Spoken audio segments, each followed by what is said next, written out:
if the TNGG IEL Truck Series can avoid that early caution play here as well. Pace car is off. We're into the restart zone. Green flags in the air. We're racing for the final time in Homestead, Miami. Good side-by-side action going into turn one. You got Aaron Rankin in the 49 leading the way right now. Aaron Raymond just diving into that second spot, sitting along the high side. So you've got Brendan Gregg going on the inside, side-by-side as they go 2x2 down that back straight into turn three. Brendan Gregg trying to take away the number 2 spot early on for the Good Wrench Silverado as Scott Rankin, the pole sitter, breaking clear of this field by about 2 truck lengths already. Working out of turn number 4, and it will be Raymond who will lead this field to the first lap to green. A clean opening lap. That's more than the trying to make that inside line stick as the tires start warming up just a bit, hiding that inside paint strip. Able to take over the lead as they're heading down the back straightaway. He is side by side right now with Scott Rankin as they're coming into turn 3.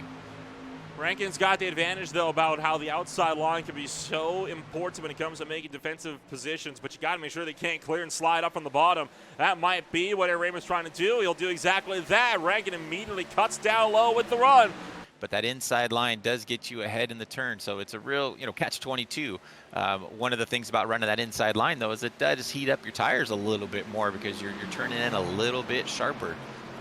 So we'll have to see what the tire wear is like on this race and see what these guys look like after they start coming in for pits in about another 15 laps or so. See all the wheel work that Raymond was doing in that number 6 truck there. Second and a half behind this pack, as you see back there, and Blower's closing in. So the two of those guys could team up and get nose to tail and draft up and maybe get close back up to this top group. That's what Blower's really needed was somebody to come back and be his friend in the draft.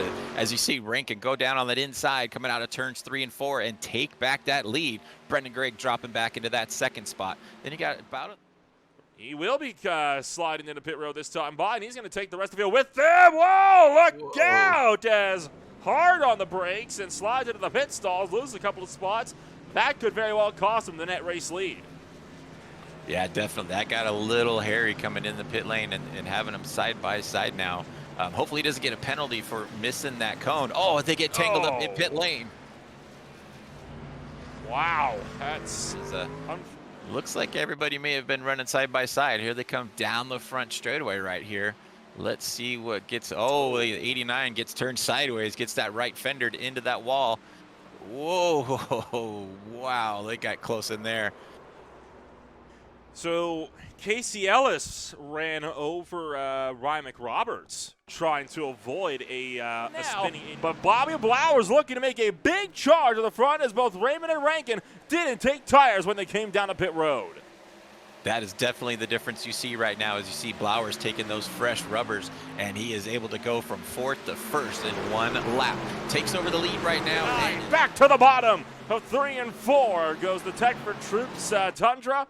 As Blower slides it up in 3 and 4, gives Slago some more advantage. But again, the drive you can get around the top is so powerful, it's almost incomparable to what you can get down from the inside.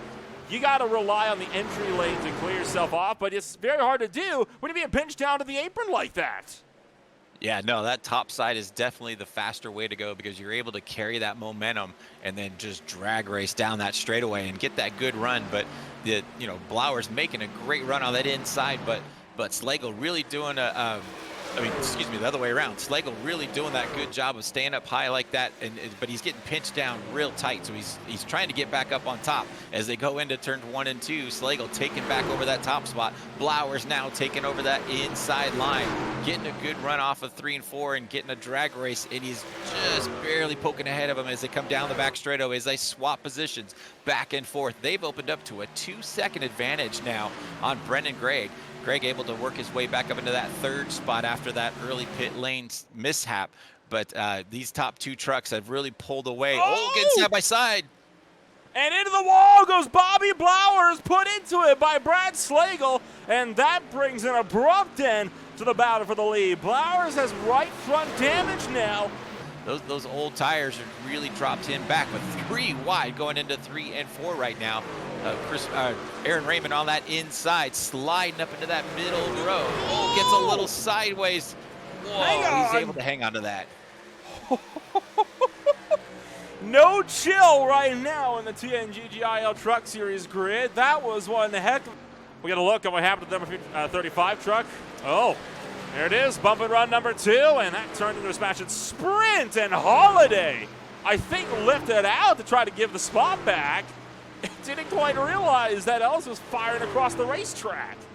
To him coming out of turn 4, that 90 truck of Greg Pillar coming down and gets right fendered. And that whole front clip just comes off of him. Ooh, and the 89 truck collecting the wall as well. So we'll have to see if he's able to get that repaired. Aaron Raymond trying to take it 3 wide up the middle, gets on the inside of Brad Slago. Baloo doors Trago as we work through turn 3 and 4. Look out, Bobby Blowers hard into the inside wall on the front straightaway. And that will not force a caution as he's so far down, it doesn't matter. That was a hard shot to the inside wall, but now Brennan Gregg and Scott Rankin will be side by side for the race lead, and Aaron Raymond in the fray as well as we charge it into turn numbers 1 and 2. 3 wide again for the lead, and it's the fresh tired Raymond that is trying to fire it up the middle of the both of them, but both these drivers standing their ground. I think this will go the way of that number 6 truck, though, by the time we get off of turn 4. They're diving into turn 3 right now. Like you said, the 6 truck of Aaron Raymond out in front now, pulling out in between. That was a really good bunch to field back up as some more trucks diving out into the pit lane. 9 and 60 coming in the stop. Oh. Halliday and Allen, woof. Oh, 60 truck getting a little sideways. Mike Allen getting tagged up on that inside wall. As we talked about earlier, it is a pretty hairy pit stop, but having somebody, Rankin still able to hang on to that spot. This is a battle for 7th and 8th. As you see the timing and scoring going a little crazy with these guys. Oh, and Witt getting a little sideways. Oh, Rankin drives it up into the wall with them. Oh, they get side by side. Man, that was a good save from both those guys coming out of turn 4. Yeah, no, I have to agree with you as well. I would, if I've made that move, closed in that gap so much, I would make that move now, as he has. Going around the outside, coming around 3 and 4. Christopher Howe looking for the lead. Goes around the outside of Aaron Raymond to take the lead as they come down the front straight one more time. Ever since this season started, we knew that it was going to be a barn burner from Daytona.